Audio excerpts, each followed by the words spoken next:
लाला Sikandar Khan video studio Shikarpur.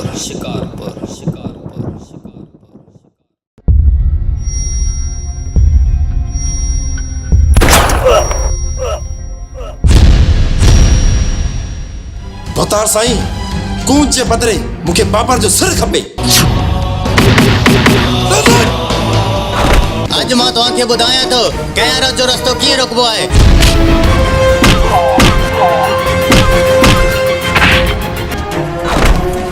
हिन वॾो रोकियो आहे, हिन असांजी इज़त में थींदो आहे।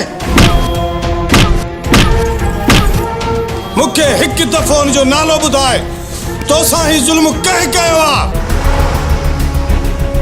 निकी है चश्मत खान, आज नहीं ये तीना पूरा है।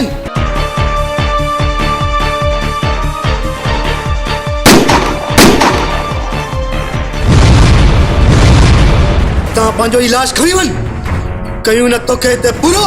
अॼु पंहिंजी मोहबत जो ऐलान कयां थी, अॼु पंहिंजी मोहबत जो ऐलान कयां थी, प्यार कयां थी मां तोसां प्यार कयां थी, प्यार कयां थी मां तोसां प्यार कयां थी।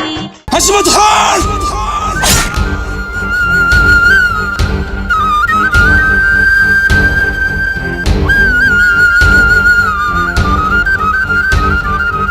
जिते मुंशी रहमान हुजे उते वरी खैर, इहो त थी नथो सघे।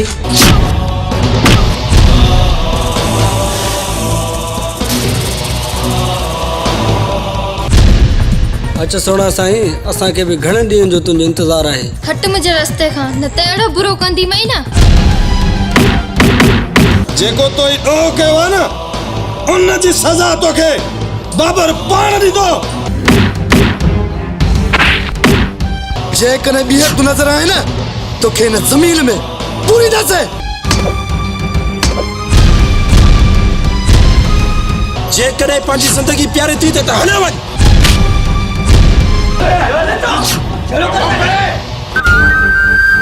तव्हांखे जुरत कीअं थी असांजे चौकाट ऐं टपण जो? ख़बर आहे तूं मुर्स माण्हू आहे। अदा साईं मूंखे सॼी ख़बर आहे कि ॿार खे सम्झनि छा था।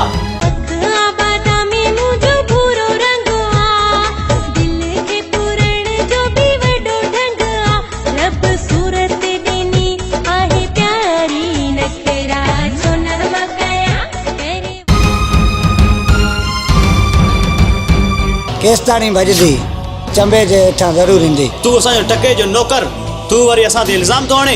सुठो थी त तूं हलियो वञ, न त पछताणी करे छॾींदो साईं पूरो। जो तूं पंहिंजे इन गंदे हथनि सां असांजी भेण खे हथ नथो आहे। तो कुर्ब करे आया हो, असां घटि कंदासीं। तव्हांजो दुश्मन असांजो दुश्मन आहे। केरु अहिड़े किथे पुलिस जो मुख़बर नहीं? तुंहिंजी मौत मुंहिंजे हथनि में लिखियलु आहे। तूं मुंहिंजे हथनि मां बची वियो आहे, न त तोखे हिन ज़मीन तां आसमान ते पिया आसमान ते। तारे तुझे तेरा के राज उठा हिन, मरद मस्ताना मूं भी जाम दिठा हिन। तारे मुझे तेरे के राज उठा हिन, मरद मस्ताना मूं भी जाम दिठा हिन। तोदे आई आया मदना, दे मोहब्बत दे निका, तोसा थोड़ा प्यार विरहाइना है। ताराज़ीअ में तुंहिंजे भेण जो लाश हूंदो ऐं ॿिए तरफ़ दौलत हूंदी।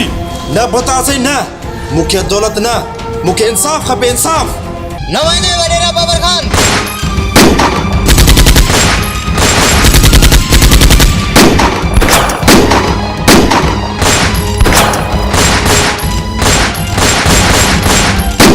जेसी ताईं गुलाम ज़िंदा है त तुझे साम्हूं दीवार पड़जी पींदो।